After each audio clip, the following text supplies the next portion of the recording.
नमस्कार दोस्तों। पिछली क्लास के अंदर अपन ने पढ़ा था वर्गीकरण की परिभाषा। कुछ परिभाषा रह गई थी और कुछ अपन ने पढ़ा था अंकन यानी नोटेशन क्या है।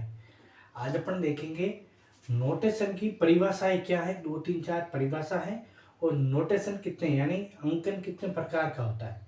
अंकन अपन बेसिकली 2 प्रकार से समझते हैं, शुद्ध अंकन और मिश्रित अंकन। ये पढ़ेंगे अपन आज कि शुद्ध अंकन क्या है और मिश्रित अंकन क्या है। वर्गीकरण अपन ने बेसिक चीज पूरी की है और अंकन के बिना वर्गीकरण नहीं हो सकता। इस अंकन पूरा करने के बाद अपन एक्चुअल वर्गीकरण क्या है, कैसे अपन वर्गीकरण यानी सीसी कॉलम क्लासिफिकेशन कैसे अपन उपयोग करते हैं, ये चीज समझेंगे।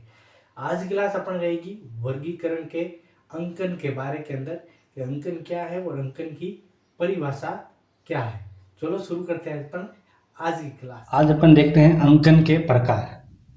हमने अंकन के 3 स्तर पढ़े थे। 3 स्तर के अंदर शाब्दिक, वैचारिक और अंकन, 3 तरह स्तर थे। फिर आता है अपन शाब्दिक और वैचारिक के अंदर, तो सीधा ही मैंने आपको बता दिया।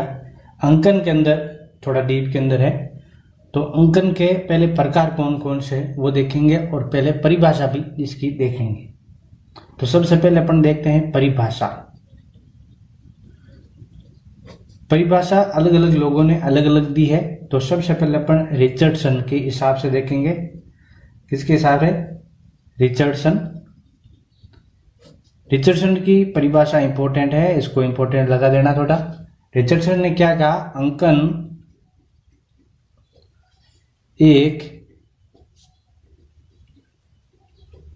संक्षिप्ताक्षर है। संक्षिप्ताक्षर है। किसने बताया था? रिचर्डसन ने बताया था। इंग्लिश में लिखो तो notation is a short hand signature. English में भी लिख सकते हो आप इसको। इंपॉर्टेंट परिभाषा है क्योंकि ये हर एग्जाम के अंदर, हर दूसरे तीसरे एग्जाम के अंदर इसको पूछा जाता है। दूसरी परिभाषा आती है अपने शेयर्स के हिसाब से, तो लिखो अपन शेयर्स। शेयर्स ने क्या बताया था?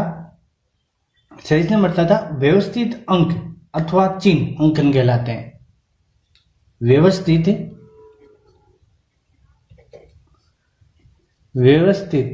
अंक अथवा चिन्ह कैसे होना चाहिए? व्यवस्थित होना चाहिए। अंकन कहलाते हैं। एग्जाम में क्वेश्चन ऐसे ही आते हैं, वो नहीं आते जो वो क्या पढ़ाने के लिए, अपने व्यूज बढ़ाने के लिए वो देखते हैं क्वेश्चन। आप ओल्ड पेपर देखोगे तो इस टाइप के क्वेश्चन आएंगे परिभाषा से संबंधित। अंकन के अंदर प्रकार कोई नहीं पूछ देगा, अंकन कितने प्रकार के हैं, प्रकार से अंदर से पूछेगा सीसी के अंदर कौन सा प्रकार को यूज किया है, मिश्रित है, शुद्ध है, उस तरह। तो मैं वही क्वेश्चन करा रहा हूं जो एग्जाम के अंदर आते हैं, उस टाइप के क्वेश्चन अपन को सोल्व करना है और उसी तरह अपन को इस थ्योरी को पढ़ना है। शेयर्स का कथन है कि व्यवस्थित अंक क्या कहलाता है? अंकन। अब लोग इतनी दिखाते हैं, लेकिन इसने एक और बात की थी, वो बात क्या है वो भी इंपॉर्टेंट है।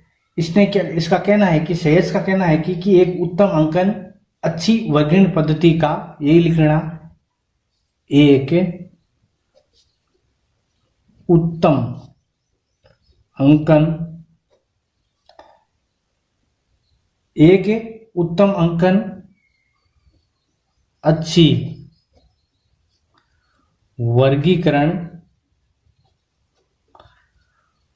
पद्धति का, एक उत्तम अंकन अच्छी वर्गीकरण पद्धति का निर्माण तो नहीं कर सकता। एक उत्तम अंकन अच्छी वर्गीकरण पद्धति का निर्माण तो नहीं कर सकता, परंतु क्योंकि केवल अंकन से कोई वर्गीकरण पद्धति नहीं बनती, इसलिए इसने शेयर्स ने कहा था कि एक उत्तम अंकन है अच्छी वर्गीकरण पद्धति का निर्माण तो नहीं कर सकता, परंतु एक दोषपूर्ण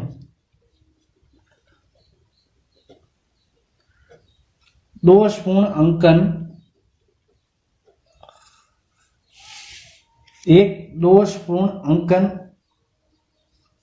एक अच्छी वर्गीकरण पद्धति को समाप्त कर सकता है,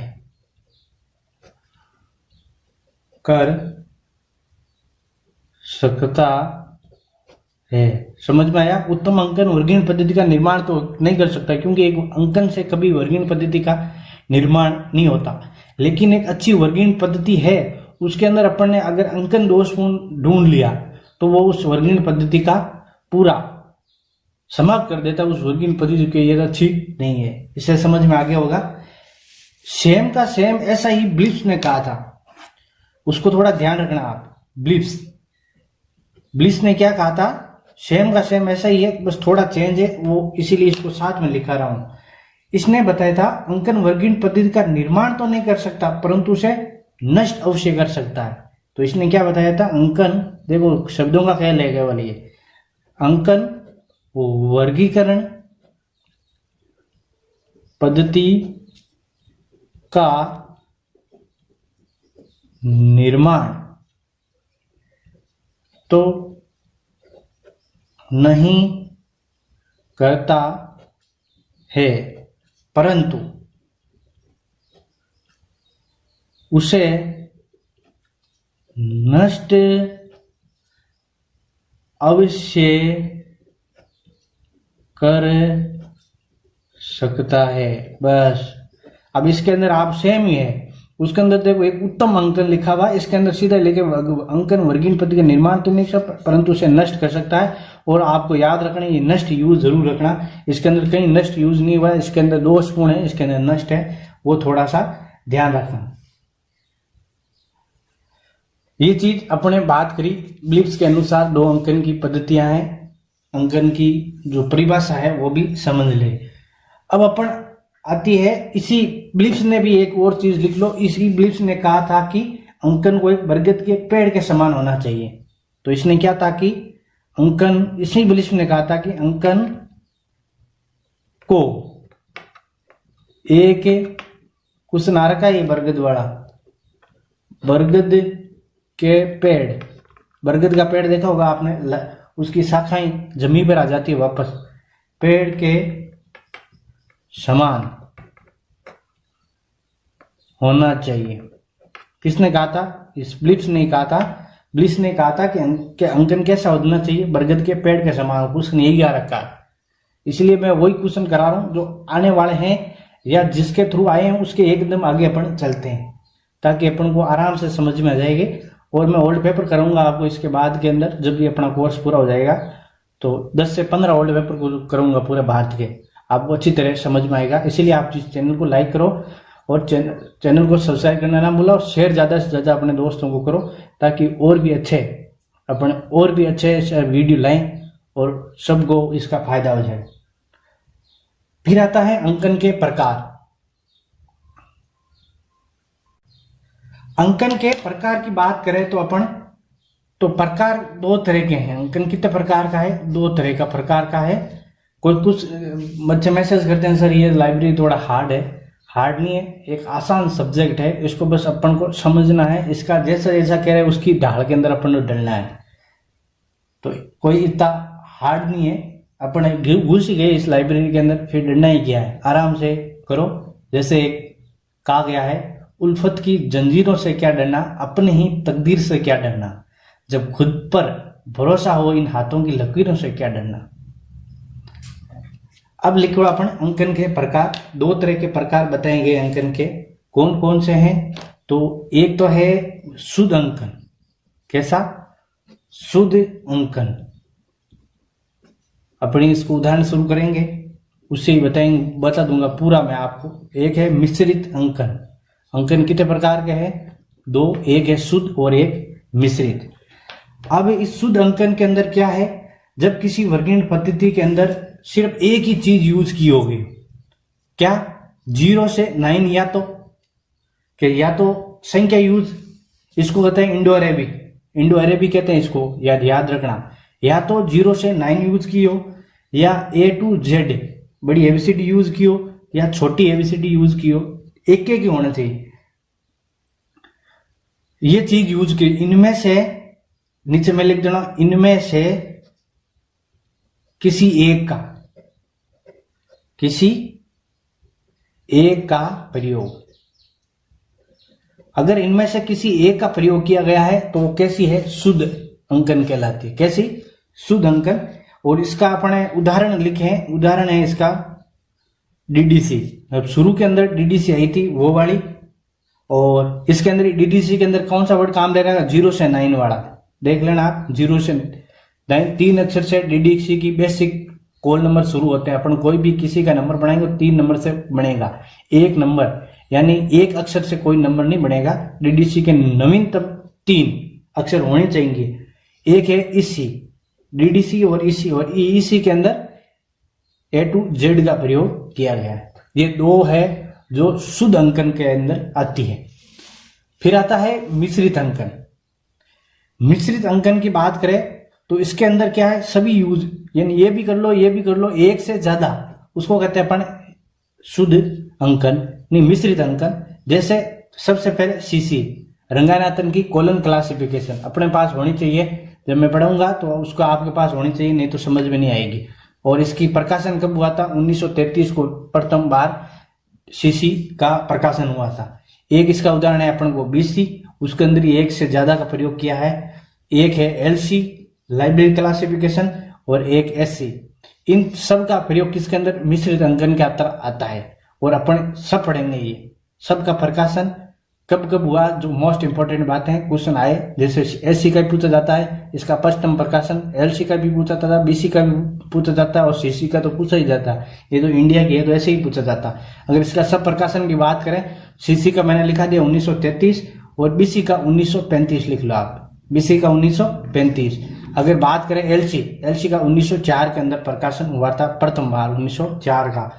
और सब्जेक्ट क्लासिफिकेशन और इसका 1906 को कटर के द्वारा प्रकाशित की गई थी।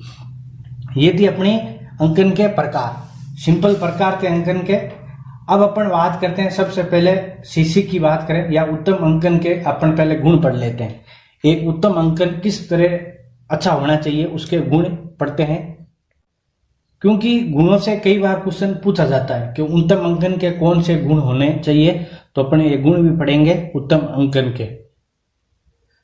तो एक उत्तम अंकन कैसा होना चाहिए? सबसे पहला होता है सरल होना चाहिए। कैसा होना चाहिए? सरल होना चाहिए उत्तम अंकन।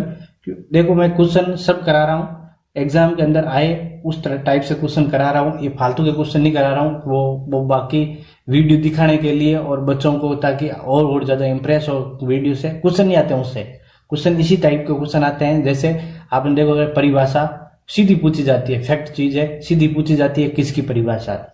और भी परिभाषा मैं और लिखूंगा आपको एक दिन अलग से, सारी परिभाषा। दूसरा यूनिट पूरा हो तो दूसरी यूनिट की और एक्स्ट्रा कोई परिभाषा हो ओल्ड क्वेश्चन पेपर से में से, वो भी लिखा दूंगा। या फिर अपन ओल्ड पेपर करेंगे, उनमें से भी कई परिभाषा आएगी, वो भी मैं आपको लिखा दूंगा। तो अब अपने पढ़ते हैं उत्तम अंकन के गुण। गुण 10-12 गुण है, तो अपन ये वीडियो लंबा हो जाएगा, तो अपन नेक्स्ट क्लास के अंदर पहले पढ़ेंगे उत्तम अंकन के गुण, क्योंकि गुण इंपॉर्टेंट है। क्वेश्चन आ रखे हैं गुण से, अगर आपको गुण समझ में आ गए किसका क्या गुण है, तो वो आपको एकदम सरल हो जाएगी। जैसे संक्षिप्तता। अब आप सोचोगे संक्षिप्त मतलब छोटा, तो छोटा सबसे पहले अंकन किसके अंदर होता है? तो सीसी के अंदर। क्यों? सीसी के अंदर एक अक्षर से किसी का अंकन या किसी का नंबर अपन बना सकते हैं। डीडीसी के अंदर ऐसा नहीं होता, क्यों? डीडीसी के अंदर नॉर्मल 3 अक्षर होने ही चाहिए, तभी कोई वर्ड का अंकन बनता है या उसके कोई अपन नंबर ढूंढ सकते हैं। और सीसी के अंदर 2 से, जैसे लाइब्रेरी साइंस का कोड क्या है 2, तो 1 अक्षर हो गया, 1 अक्षर से अपन सीसी के अंदर बना सकते हैं। और क्वेश्चन ऐसा ही पूछे जाते हैं, क्वेश्चन कोई एक्स्ट्रा नहीं बनाते, क्वेश्चन सिंपल और घुमा फिरा के क्वेश्चन पूछे जाते हैं। और अपनी इसी घुमा फिरा को बेसिक अच्छी करेंगे तो ये घुमा फिराने वाले क्वेश्चन आराम से सॉल्व हो जाएंगे। तो अपन मिलेंगे अब नेक्स्ट क्लास के अंदर। ये वीडियो आपको कैसा लगा, और आपका कोई भी क्वेश्चन हो तो कमेंट्स बॉक्स के अंदर आप जरूर लिख देना, मैं उसका आपको आंसर जरूर मिल जाएगा। तो अपना मिलेंगे नेक्स्ट क्लास के अंदर। तब तक आप सभी को जय श्री कृष्ण।